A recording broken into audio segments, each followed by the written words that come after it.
네, 귀한 안식일입니다. 너무도 은혜로운 찬양이었습니다. 역사의 새 아침에 주님을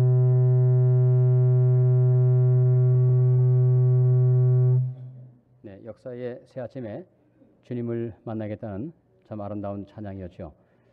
제가 찬양을 들으면서 마음에 또 더 감동이 된 건 뭔가 하면 우리 강장로님께서 찬양대 제가 설 거는 생각 못했습니다. 찬양대로 가셔서 찬양하시니까 정말 참 제 마음속에 정말 참 깊은 제가 감동을 받았습니다. 내일 모레 이제 90이 되시는데 이렇게 찬양대를 하시고 또 사회를 보시는 모습을 보면서 저도 나이가 되면 저렇게 늙어야지 하는 제가 생각을 하게 되었습니다. 하나님의 축복이 우리 교회에 함께 하시기를 바랍니다. 귀한 교회에서 제가 성경 말씀을 전할 수 있는 그런 시간을 주셔서 감사합니다. 젊고 유능한 우리 후배인 무 목사님께서 열심히 사역하시는 이 교회에서 함께 말씀을 전하게 되어서 참 제 개인적으로 아주 기쁘고 또 영광이라고 생각이 됩니다. 제가 세레토스 교회에 간다고 하니까 몇 분들이 안부를 전해 오셨습니다. 강석배 목사님께서 안부를 전해 오셨고요. 또 이곳에서 목회하셨던 이춘환 목사님께서도 안부를 전해 오셨습니다. 혹시나 누가 또 전화 오시면 누가 이제 전화 오신 분들 말이죠. 안부를 전했다고 말씀해 주시기를 바랍니다. 제가 지난 3일 동안에 몇 가지 드린 말씀을 다시 한번 잠깐 요약을 하겠습니다. 내가 하는 말의 중요성을 인식하고 살아가자는 말씀을 드렸죠. 너희 말이 내 귀에 들린 대로 행하리라는 하나님 말씀을 엄숙하게 받아들이시기 바랍니다. 너희 말이 내 귀에 들린 대로 내가 그대로 행하겠다. 여러분이 그러므로 교회가 부흥하겠다고 말하면 어떻게 될까요? 하나님께서 그 말을 들으시고 교회를 부흥시켜 줄 것입니다. 또 제가 어젯밤에 이야기했지만 내년도에 PUC 양육이 잘 될 거야 라고 말하기 시작하면 그렇게 될 것입니다. 우리의 모든 말이 결국 중요하다는 사실을 말씀드렸죠. 또 원망과 불평과 시비를 없이 하고 온전히 하나님을 기쁘시게 또 사람들을 행복하게 만들 수 있는 그런 삶을 살자고 말씀을 드렸습니다. 그 다음에 사소한 것에 뭐 하지 말자고요? 사소한 것에 목숨 걸지 말라고 말씀드렸습니다. 그리고 모든 것이 사소하다고 말씀을 드렸어요. 시간을 내어서 또한 제가 여러분에게 해보라고 한 것이죠. 잠언서와 야고보서를 읽으면서 말에 관한 모든 권면의 말씀을 적어보라고 했는데 오늘 제가 좀 숙제를 감해드리겠습니다.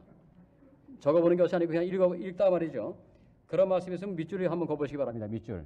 많이 떨어진 거죠, 그죠? 예. 적는 거에 의해서 그냥 이렇게 밑줄 한번 적어보세요. 그래서 잠언서 말씀과 그 다음에 야고보서에서 말에 관한 것들을 다 이렇게 밑줄을 그어보시면서 읽어보시면 굉장히 중요한 교훈들을 발견할 수 있게 될 것입니다. 제가 오늘은 하나님의 말씀에 기초한 신앙에 대해서 좀 말씀을 드리겠습니다. 제가 이번 주에 캘리포니아에 내려와서 오늘 말씀을 위해서 에스겔서 전체를 이렇게 읽어보면서 제 마음 가운데 새로운 감동을 느끼게 되었습니다. 이 에스겔서의 배경은 남방 유다의 많은 사람들이 바벨론의 포로로 잡혀갔던 시대죠. 여러분이 성경 말씀을 읽으시다가 에스겔이 나오면은 이제 유다가 망하는구나 라고 생각합니다. 유다가 망하면서 포로 시대가 이제 이어지게 되는 거죠. 그러므로 에스겔은 바로 멸망하는 시대부터 포로 시대까지 살았던 그런 선지자였습니다. 유다의 포로들은 그발 강가에 많이 모여 살았어요. 그 그발 강가에서 일어난 한 장면을 제가 여러분에게 좀 소개해 드리겠습니다. 한번 좀 마음으로 상상해 보시기 바랍니다. 화려한 옷을 입은 바빌론의 한 사내가 술에 취해서 벌개진 얼굴로 다가왔습니다. 그는 키가 큰 에스겔의 어깨를 툭 쳤어요. 에스겔은 이를 악물었습니다. 함께 있던 다른 유대인 귀족 출신의 포로들도 얼굴에 수심과 분노심이 가득했습니다. 그러자 잔치자리에 앉아있던 바빌론 사람들이 더욱 재미있다는 듯이 박장대소하며 땅바닥을 두드렸어요. 이제 고위직에 있는 고관으로 짐작되는 바빌론 사람들이 순식간에 곁에 있던 칼을 뽑아들더니 옆에서 술을 따르는 여인의 목에 그 칼을 겨누었습니다. 이 다른 여인들과 함께 비명소리와 함께 순식간에 이 자리가 조용해졌습니다. 이제 시중드는 여인들도 바벨론으로 끌려온 유대인 귀족 부인들이었습니다. 새파란 칼날이 턱 앞에 비나자 여인은 공포에 바들바들 떨었습니다. 그러면서 한 남자가 외칩니다. 여보! 이 에스겔의 옆에 있던 한 유대인 귀족이 비명을 치는 거죠. 그 사람의 아내가 지금 위협을 당하고 있는 그런 상황입니다. 그런 분노와 슬픔에 어쩔 줄 몰라 하는 것 같았습니다. 하지만 당장의 목숨이 경각에 달린 아내를 구하는 것이 더 시급했죠. 에스겔 곁에 있던 남자는 주먹을 불끈 쥐면서 앞으로 나갑니다. 그러면서 이렇게 말을 하는 것입니다. 네, 노래하겠습니다. 노래를 부르면 되지 않겠습니까? 그가 필사적으로 외치자 바벨론 사내는 그제서야 씩 웃으면서 칼을 내려 놓았습니다. 유대인 포로들은 수금에 맞춰서 쭈뼛쭈뼛 노래를 부르기 시작합니다. 다른 노래를 하면서 말이죠. 다른 노래하면서 속으로는 피눈물을 흘리면서 지금 노래를 하고 있는 모습입니다. 바로 이 장면이 어떤 장면인가 하면 시편 137편에 나와 있는 그 말씀의 배경이 되겠습니다. 아마 시편에서 가장 슬픈 노래 가운데 하나죠. 하나님을 거역한 결과로, 하나님의 말씀을 거역한 결과로 나라를 잃은 하나님 백성들이 술에 취한 연회장에서 눈물로 거룩한 노래를 강요당하고 있는 그런 장면이 시편 137편의 말씀이 되겠습니다. 이렇게 이야기하고 있습니다. 같이 한번 그때의 심정을 우리가 한번 생각하면서 같이 읽어보겠습니다. 같이 읽습니다. 시작. 우리가 바벨론의 여러 강변 거기에 앉아서 시온을 기억하며 울었도다. 그 중에 버드나무에 우리가 우리의 수금을 걸었나니 이는 우리를 사로잡은 자가 거기서 우리에게 노래를 청하며 우리를 황폐하게 한 자가 기쁨을 청하고 자기들을 위하여 시온의 노래 중 하나를 노래하라 함이로다. 여러분, 시온의 노래가 뭔지 아시죠? 그죠? 이 시온의 노래가 뭔가 하면 하나님께 부르는 찬양입니다. 그 찬양을 술자리가 펼쳐지는 이방인들의 잔치에서 지금 부르도록 강요를 받고 있는 모습이죠. 그 수치와 절망적인 상황에 있을 때, 바로 그발 강가에 있을 때 하나님이 에스겔을 찾아오신 것입니다. 그리고 환상을 보여주십니다. 에스겔이 하나님께서 주시는 환상을 봅니다. 하늘이 열리고 하나님의 보좌를 보게 된 것입니다. 마치 밤모섬에서 요한이 하늘이 열리고 하나님의 보좌를 본 것처럼 말이죠. 바로 에스겔이 그발 강가에서 하나님의 놀라운 계시를 보게 되는 장면입니다. 가장 어려운 순간에 하나님은 하늘을 열어서 우리에게 보여주었어요. 요한이 네 생물이 있는 하나님의 보좌를 본 것처럼 지금 에스겔도 네 생물이 있는 하나님의 보좌를 보게 된 것입니다. 제가 질문을 드리겠습니다. 왜 하나님은 이렇게 절망적인 상황에서 하나님의 보좌를 보여주었을까요? 왜 그렇습니까? 이렇게 절망적인 상황에서 말이죠. 다른 것도 아니고 왜 하나님의 보좌를 먼저 보여주고 있는 것일까요? 하나님은 이렇게 말씀하고 있는 것입니다. 하나님께서 지금 이 모든 상황에서도 여전히 뭐 하신다고요? 여전히 통치하신다. 이 사실을 지금 보여주고 있는 것입니다. 하나님께서는 택하신 유다가 망하고 백성들을 바벨론의 포로로 잡혀갔다 할지라도 여전히 하나님께서 이 모든 상황을 지금 통치하고 있다는 사실을 지금 에스겔에게 보여주고 있는 것입니다.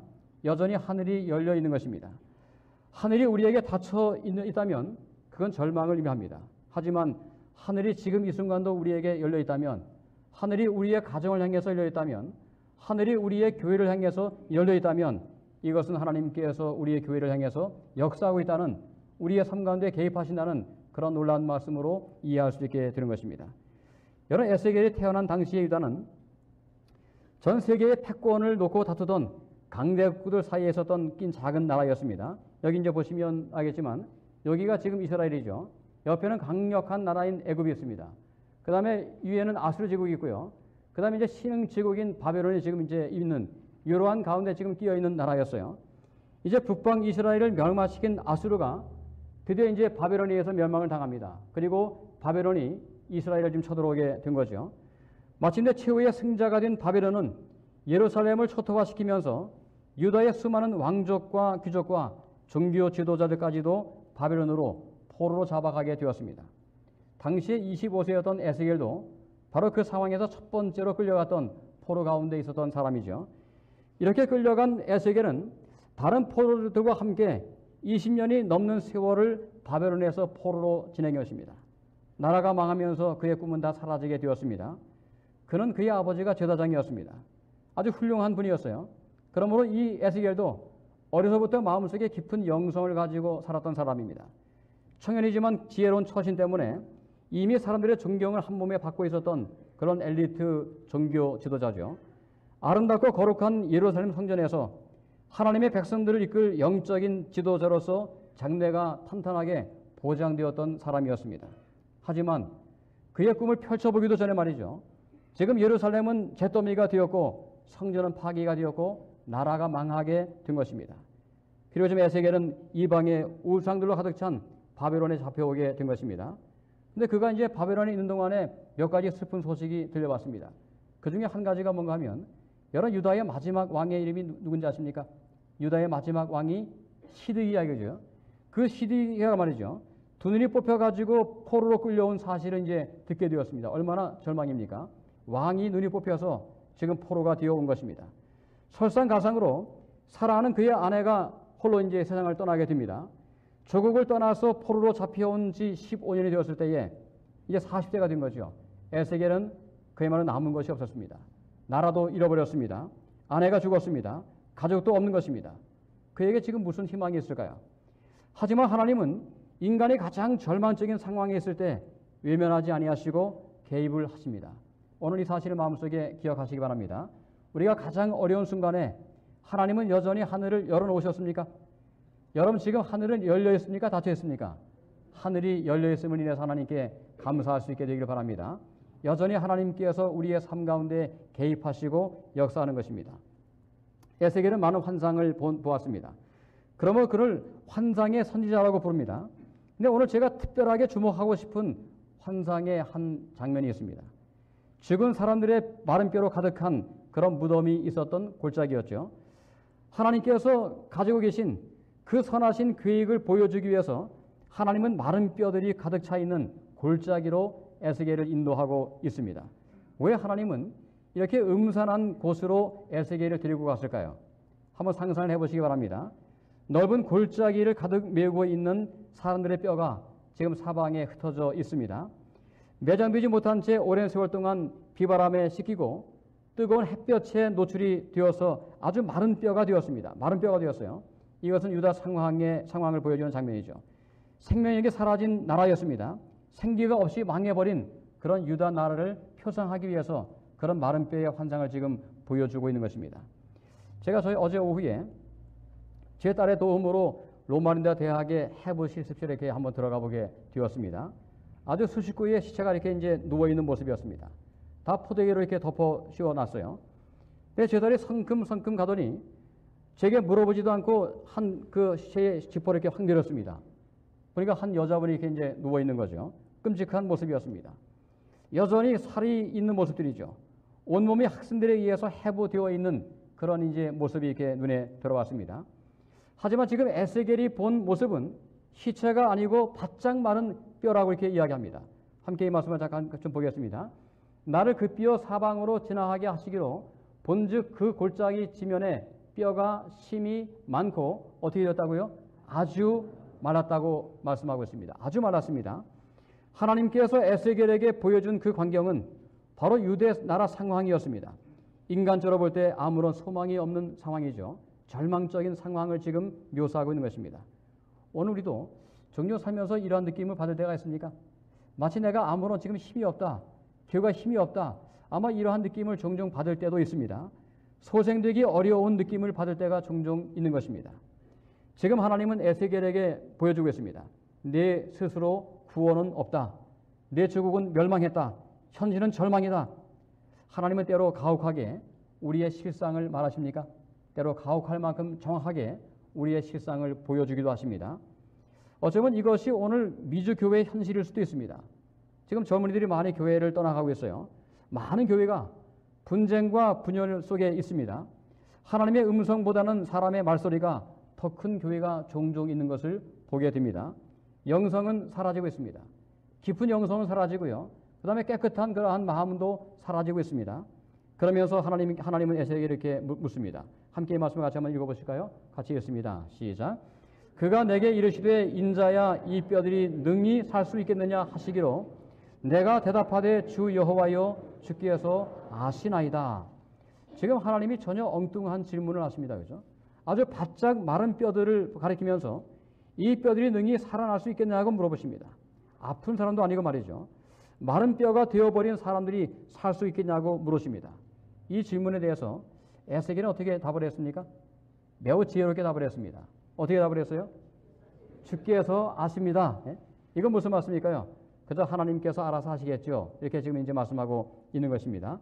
근데 왜 하나님께서는 살겠냐고 물어보실까요? 그 질문 속에는 내가 이 뼈들을 살게 해주겠다는 그런 약속의 의미가 이 속에 있는 것입니다. 하나님은 지금 에스겔에게 회복을 말씀하고 있습니다. 저는 최근에 이사야서를 묵상하고 있는데요. 여러분 이사야서가 전체 몇 장인지 아시죠? 66장으로 구성되어 있습니다. 근데 신기하게도 앞에 39장까지는 뭡니까? 심판이죠. 그죠? 심판이에요. 나머지 뒤에 27가 조약이 뭔가 하면 그것은 뭔가 하면 뭡니까? 회복입니다. 그러니까 이사야 전체를 한마디로 이야기하면 심판과 회복이죠. 하나님은 사랑의 하나님이시지만 심판도 하십니까? 하나님은 심판을 분명히 하신다고 성경은 기록되어 있습니다. 심판하십니다. 미지근한 교회를 토에 내쳐버리겠다고 말씀을 하십니다. 제가 며칠 전에 열왕기 상하를 이렇게 읽었어요. 그리고 이제 제가 이곳에 내려오면서 제가 비행기 안에서 또 역대 상하를 또 이제 읽었습니다. 역시 제가 내린 결론은 이것입니다. 하나님께서 심판과 회복을 말씀하시는구나. 아주 분명한 그림이에요. 구약의 17권과 구약의 이제 그 선지서 19권 말이죠. 모든 선지서들은 결국은 심판과 회복을 의미하는 것입니다. 심판이 반드시 있습니다. 하지만 하나님의 심판의 목적이 무엇일까요? 우리를 망하게 하는 것입니까? 아닙니다. 그 심판을 통해서 우리를 회복하시는 것이 하나님의 뜻임을 알게 되는 것입니다. 여러분이 역사서를 읽으시든지 선지서를 읽으시든지 말이죠. 심판과 회복이라는 렌즈로 보시면 하나님의 심정을 알 수가 있습니다. 여러분 제가 최근에 이제 신명기 28장을 읽다가 처음에는 너무 좋죠. 그죠? 하나님의 축복이 쭉 나옵니다. 근데 나중에 뭐가 나오나요? 하나님의 저주가 나오죠. 근데 하나님의 저주가 나올 때 마음이 굉장히 불편합니다. 너무 좀 심하게 말씀하셨다고 생각이 들어요. 심지어는 내 넓적다리가 떨어지겠다고 말씀합니다. 얼마나 심한 말씀인지 몰라요. 근데 그 말씀이 쭉 나오다가 정말 민망한 그러한 말씀들이 많이 나오죠. 그러다가 제가 신명기 3장을 넘어가서야 하나님의 심정을 이해하고 제가 하나님께 다시 한번 감사를 드렸습니다. 바로 거기에 뭐가 나오는가 하면 너희가 정말 하나님의 심판을 받아서 이러한 저주를 당한다 하지라도 너희가 하나님께 돌아와서 마음을 겸비하게 하면 내가 너희를 다 용서할게 라는 말씀이 또 이렇게 언급이 되고 있습니다. 함께 이 말씀을 같이 한번 보겠습니다. 자, 다시 읽겠습니다. 시작. 또 내게 이르시되 너는 이 모든 뼈에게 대언하여 이르기를 너희 마른 뼈들아 여호와의 말씀을 들을지어다.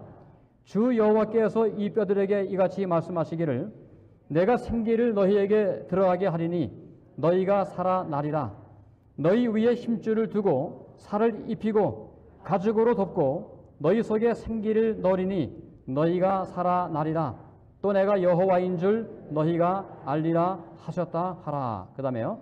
이에 내가 명령을 따라 대언하니 대언할 때에 소리가 나고 움직이며 이 뼈 저 뼈가 들어맞아 뼈들이 서로 연결되더라.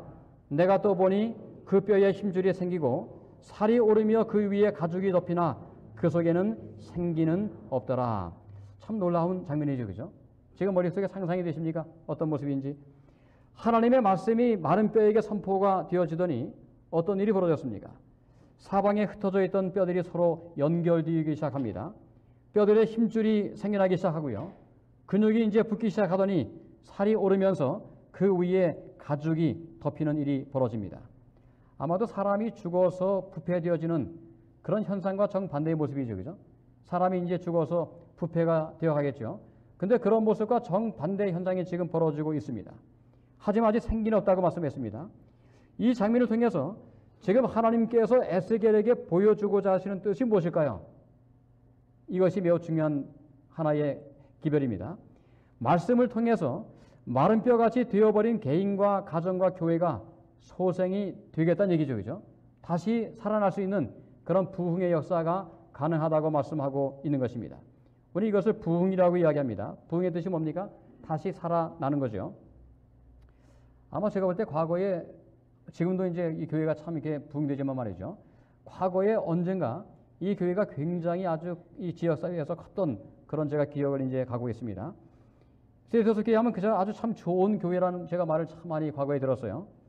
하나님의 은혜 가운데서 그때의 그 영광을 다시 한번 회복하는 그런 복된 교회가 될 수 있게 되기를 간절히 바랍니다. 하나님의 은혜가 함께 하셔 말이죠. 이곳 단상에서 매주마다 들려지는 말씀에 반응할 때 새로운 부흥의 역사가 반드시 일어나게 될 것을 마음속에 확신할 수 있게 되기를 간절히 바랍니다. 이것이 역사가 보여주는 진실입니다. 하나님의 말씀이 임하면 반드시 부흥이 일어납니다. 마른 뼈가 살아나게 되는 것입니다. 그러므로 교회는 말씀 공동체가 되어야 됩니다. 말씀 위에 기초해야 됩니다. 말씀을 연구하는 것에 헌신해야 됩니다. 여러분 초대교회도 말씀에 헌신한 교회였죠. 이렇게 말씀하고 있습니다. 함께 말씀을 읽어보겠습니다. 시작. 그들이 사도의 가르침을 받아 서로 교제하고 떡을 떼며 오로지 기도하기를 힘쓰니라. 여러분 초대교회가 서로 교제하고 떡을 떼면서 기도에 힘을 쏟았던 가장 중요한 이유가 무엇일까요? 그 원동력은 바로 여기에 있는 것입니다. 뭘 했어요? 사도의 가르침을 받는 것입니다. 여기에서부터 시작하는 것입니다. 말씀으로부터 먼저 시작하는 것이죠. 오늘 많은 교회들이, 미주의 많은 교회들이 정말로 말씀으로 돌아가는 운동을 벌인다면 교회는 반드시 새롭게 소생이 될 것을 제 마음속에 확신합니다. 인간의 생각이 아니고 말이죠. 온전히 하나님의 말씀이 증거되어지고, 여러분 에스겔의 환상에서도 말씀이 들어갔을 때 마른 뼈들이 자기 자리로 찾아가기 시작합니다. 말씀이 역사하면 목사는 목사의 자리로, 그렇죠? 또한 장로님과 집사님은 그 자리로 돌아가게 되는 것입니다. 말씀이 역사하면 교인들이 교회가 형태를 찾아가는 것입니다. 원망과 시비가 그칩니다. 악한 말이 그치고 하나님 말씀이 역사하면 교회는 살아나게 되는 것입니다. 여러분 우리가 망가진 마음이 있어요. 또 망가진 몸도 있습니다. 또 망가진 관계가 있습니다. 이 모든 것이 어떻게 회복이 된다고요? 하나님 말씀이 그 속에 들어가면, 하나님 말씀이 진실로 우리 마음속에 역사하면 그 모든 것이 새롭게 회복이 되는 것입니다. 하나님의 말씀은 무의에서 유를 창조했고 혼란에서 질서를 가져왔습니다. 오늘 우리의 소망은 그러므로 어디에 있을까요? 하나님 말씀인 여기에 있음을 마음속에 기억하시기 바랍니다. 제가 올 한 해에 제가 처음에 말씀드렸어요. 이상하게 하나님이 올해 제 마음속에 한 가지 소원을 주었습니다. 이제까지 한 번도 제가 그런 소원을 가져본 적이 없어요. 근데 올해 제 마음속에 어떤 소망이 있는가 하면 이건 하나님이 주신 저는 소원이라고 생각합니다. 올해의 성경 말씀을 10번을 읽어보자. 설교에 관계없이 말이죠. 설교 준비에 관계없이 개인적인 영성을 위해서 올해의 10번의 성경 말씀을 읽어보자는 마음에 어떤 소원이 생겼어요. 제가 성경 말씀을 많이 읽습니다. 근데 그것이 얼마나 좋은지 몰라요. 이 성경 말씀이 얼마나 우리 속에 정말 중요한지를 다시금 목사인 저도 요즘에 이해하고 있습니다. 여러분 올 한 해에 여러분도 성경 말씀을 10번을 읽기로 마음속에 결심하시기 바랍니다. 근데 한 가지 방법이 있어요. 아마 어떤 분들은 에이 어떻게 그게 가능하겠어? 그죠? 지금 이렇게 생각하시죠? 어떤 분들은? 제가 한 가지 제가 하는 방법을 알려드릴게요. 여기 스마트폰에서 앱에 보시면 앱에서 어떤 것이 있는가 하면 이런 것이 있습니다. 1년에 10번을 읽는 그런 이제 앱이 있어요. 아주 빠른 속도로 이제 성경 말씀을 읽어줍니다. 근데 혼자 읽으면 이렇게 못 읽잖아요. 그죠? 근데 1시간 정도 그렇게 쭉 읽어 나가면 하다가 이제 너무 이제 이해가 안 되면 잠깐 스탑하고 이제 본문을 또 이렇게 읽어보는 겁니다. 그러면서 눈으로 따라가면은 자연적으로 어떻게 할 수 있어요? 하루에 1시간 반을 투자하면 1년에 10번을 읽게 됩니다. 아마 지금 여러분들은 지금 2월달이니까 좀 감해서 한 6번을 읽을 수 있겠죠. 그죠? 그러니까 그렇게 마음을 야무지게 가지시고 하나님의 은혜 가운데 한번 도전해 보시기 바랍니다. 내가 올해의 성경을 6번 읽으면, 그러니까 제가 이제 이런 마음이 생겼어요. 제가 과거에는 한 번도 생각하지 못했던 목표를 세웠습니다. 제가 나이가 늙어서 죽기까지 성경을 100번을 한번 읽어보자. 여러분 우리 모두가 정말 그런 마음으로 돌아간다면, 최소한 그런 마음으로 돌아간다면 교회가 변할까요? 교회가 변하고 우리의 삶이 변하게 되는 것입니다. 말씀을 열 때 인생도 열립니다. 말씀을 열 때 우울함과 걱정은 사라지고 마음에 새로운 기쁨과 소망이 생겨나게 됩니다. 제가 11개 상한을 보면서 결국 한 가지 느낀 것이 있습니다. 그들이 때로는 왜 망합니까? 하나님 말씀을 거절하면 망하는 거예요. 여러분 사사기 시대에 그 혼란함도 결국 문제가 무엇이었습니까? 말씀의 부재가 사사시대를 가져왔어요. 그러면 말씀으로 돌아가면 인생이 새롭게 정리가 되기 시작합니다. 에스겔이 본 환상에서 하나님 말씀이 선포가 되었을 때 마른 뼈들이 서로 들어맞고 힘줄이 생기고 살이 오르면서 가죽이 덮이고 사람들의 형체가 갖추게 되었습니다. 그런데 문제가 하나 있어요. 아직 뭐가 없습니까? 여기 말씀해 보시면 그 속에는 생기는 없더라 그랬습니다. 여전히 무엇이 없습니까? 생기가 없는 거예요. 시체들이 살아나기 위해서 형태를 갖추었습니다. 그런데 생기가 아직 없는 것입니다. 여기 지금 생기라는 단어의 뜻이 뭔가 하면 히브리어로 루아크입니다. 루아크. 이건 성령을 의미하기도 합니다. 하나님의 영, 성령을 의미하는 단어죠. 천지를 창조하실 때도 하나님의 신이 수면에 운행했습니다. 만약에 하나님의 신이 없었다면 아마 창조가 가능하지 않았겠죠. 그런 의미에서 천지 창조는 말씀과 성령의 합작품이었습니다. 말씀이 오면 성령께서 우리에게 임하시게 되는 것입니다. 함께 이 말씀을 같이 한번 다시 읽어보겠습니다. 시작.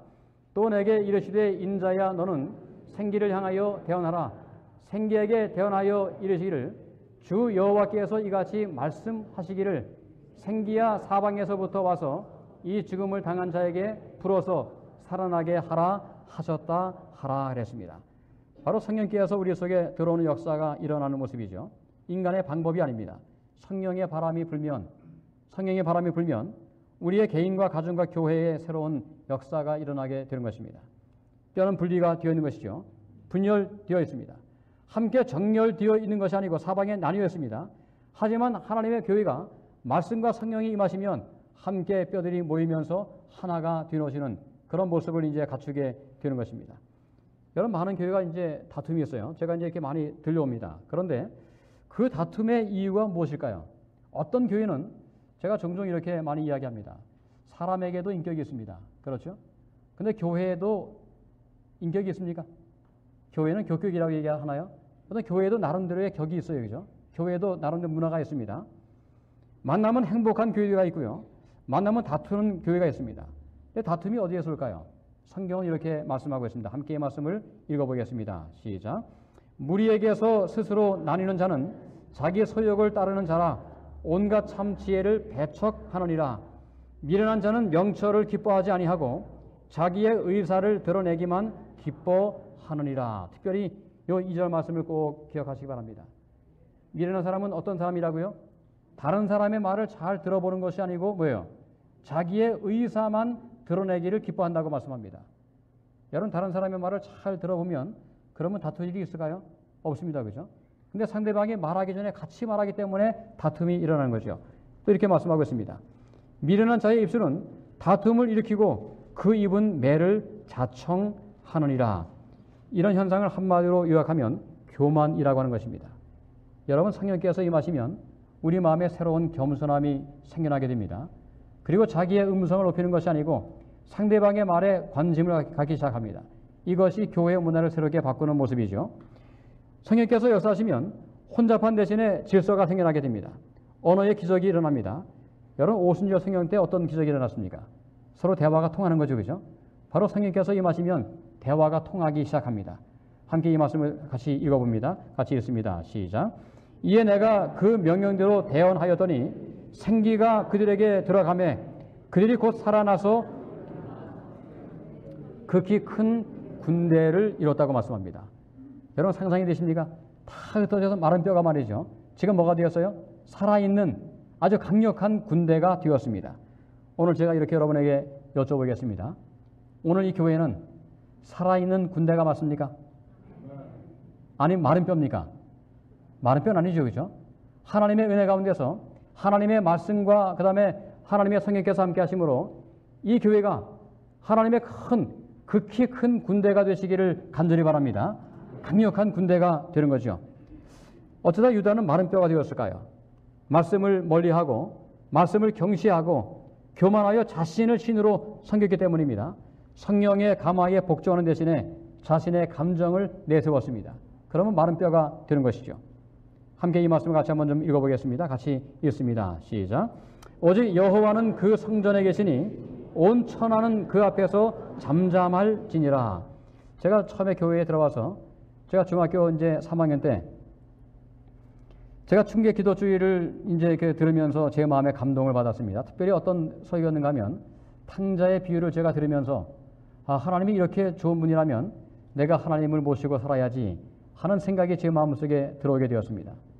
그래서 이제 그때부터 제가 이제까지 쭉 이제 교회를 나왔어요. 근데 교회를 처음 나오면서 제가 이런 찬양을 옛날에 참 많이 했습니다. 여호와 그의 전에 계시니, 이 찬양 아시죠? 그죠? 여호와 그의 전에 계시니, 여호와 그의 전에 계시니 온 천하 사람들은 주 앞에 다 잠잠할지니라. 아멘. 예? 여러분, 이 찬양이 너무 좋죠. 그죠? 오늘 하나님의 은혜 가운데에서 우리 시리터스 교회는 사람의 소리는 작아지고 하나님의 소리가 점점 더 커지시길 바랍니다. 하나님께서 목회자를 통해서 주시는 모든 말씀에 집중하시기 바랍니다. 그리고 그 들은 말씀을 우리의 삶 가운데 적용해 보는 것입니다. 아무리 좋은 말씀이라 할지라도 그 말씀을 내 생활에 적용하지 아니하면 그 말씀은 아무런 소용이 없습니다. 그렇죠? 반드시 들은 말씀을 생활 속에 적용해 봐야 됩니다. 오늘 우리도 말씀으로 돌아가고 성령의 능력 안에서 지극히 큰 군대가 되시기를 바랍니다. 여호와의 군대가 되는 것입니다. 여러분, 군대의 가장 중요한 특성은 뭘까요? 군대의 특성은 뭐죠? 질서죠. 질서. 예? 질서가 매우 중요합니다. 그 다음에 군대는 충성이죠. 제가 이제 군대 생활할 때 항상 구호관문 가면 충성이었습니다. 충성. 제가 이제 군대 생활을 열심히 했어요. 열심히 하는데 제가 내일 모레 이제 나가야 되는데 제가 그날까지 열심히 일을 했습니다. 그때 한 이제 후배가 이야기했어요. 전면자님, 군대 충성하러 왔습니까? 라고 이야기했습니다. 제가 어떻게 이야기했을까요? 나 군대 충성하러 왔다고 이야기했습니다. 오늘 군대는 충성입니다. 하나님의 말씀에 충성하는 여러분이 되시기를 간절히 바랍니다. 함께 이 말씀을 같이 읽어보겠습니다. 같이 읽습니다. 시작. 또 내게 이르시되 인자야 이 뼈들은 이스라엘 온 족속이라. 그들이 이르기를 우리의 뼈들이 말랐고 우리의 소망이 없어졌으니 우린 다 멸절되었다 하느니라. 그러므로 너는 대언하여 그들에게 이르기를 주 여호와께서 이같이 말씀하시기를 내 백성들아 내가 너희 무덤을 열고 너희로 거기에서 나오게 하고 이스라엘 땅으로 들어가게 하리라. 내 백성들아 내가 너희 무덤을 열고 너희로 거기에서 나오게 한즉 너희는 내가 여호와인 줄 알리라. 이 말씀이 중요합니다. 계속 읽어봅니다. 시작.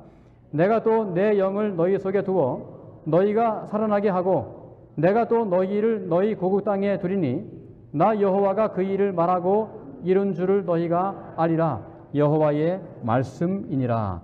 바로 회복과 함께 성령의 역사를 약속하고 있습니다. 매일 이렇게 기도하시기 바랍니다. 하나님, 우리 세리터스 교회에 성령의 바람을 불어주셔서 수많은 사람들이 이 교회로 몰려오게 하옵소서. 여러분, 이런 기도가 매우 중요합니까? 매우 중요합니다. 그렇죠? 저도 매일마다 그렇게 기도해요. 하나님, 이 지역, 저희가 있는 지역에 말이죠. 이 교회 하나님의 영께서 역사하셔가지고 성령의 바람이 불어서 이 지역 사이에 수많은 사람이 교회로 몰려오게 도와주십시오. 제가 매일마다 기도합니다. 이 모든 기도가 하나님의 안에서 저는 응답될 것을 확신합니다. 그러면서 또 하나의 상징을 보여주십니다. 이게 이제 마지막 말씀입니다. 같이 읽습니다. 시작. 여호와의 말씀이 또 내게 임하여 이르시되 인자야 너는 막대기 하나를 가져다가 그 위에 유다와 그 짝 이스라엘 자손이라 쓰고 또 다른 막대기 하나를 가지고 그 위에 에브라임과 막대기 곧 요셉과 그 짝 이스라엘 온 족속이라 쓰고 그 막대기들을 서로 합하여 하나가 되게 하라. 내 손에서 둘이 하나가 되리라. 지금 무슨 말씀인지 아시겠죠? 그죠? 막대기를 이렇게 이제 두 개 하나님께서 이제 적으라고 했어요. 하나는 뭐라고 적었어요? 유다라고 적었습니다. 하나는 에브라임이죠. 그죠? 그러면서 뭐라고 했어요? 이거를 하나로 합치라고 말씀했습니다. 이것은 뭘 의미할까요? 하나님의 성령께서 함께 하시면, 하나님의 말씀이 임하시면, 여러분이 하나님 말씀에 집중하면 둘이 뭐가 되는 거예요? 하나가 되는 연합이 가능하다는 말씀으로 이해할 수가 있습니다. 하나님 말씀에 돌아가고 성령의 영향을 받으시고 강력한 군대가 되어서 서로 연합하는 놀라운 축복을 경험할 수 있게 되기를 간절히 바랍니다. 그럼 어떻게 살아야 할까요? 같이 한번 읽어보겠습니다. 시작. 하나님 앞에 자신의 절망적인 상황을 인식해야 됩니다. 오늘 우리가 뭐가 될 수 있어요? 잘못하면요. 마른 뼈일 수 있습니다.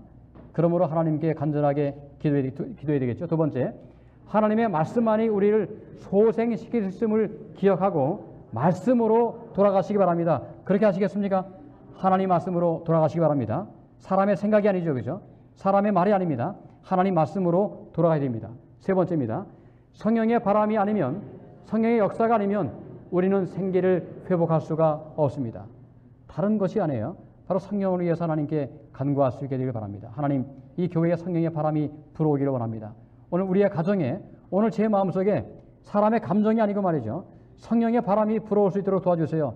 이게 너무도 귀한 기도죠. 그 다음에요. 같이 읽습니다. 시작. 말씀으로 돌아가도록 성령의 역사를 경험하도록 간구하십시오. 그러므로 두 막대가 무엇이 되는 것입니까? 하나의 막대로 강력하게 변해서 이 지역 사회에서 수많은 사람을 구원하시는 아름다운 교회가 되시기를 간절히 바랍니다. 이러한 강력한 힘으로 마지막으로 말씀드립니다. 내년도 PUC 양회를 성공적으로 개최하심으로 이 지역의 수많은 사람에게 말이죠. 복음을 잘 유통할 수 있는 그런 복된 교회, 정말 과거의 영광을 다시 한번 회복할 수 있는 그런 귀한 교회가 되시기를 바라면서 오늘 말씀을 마치겠습니다.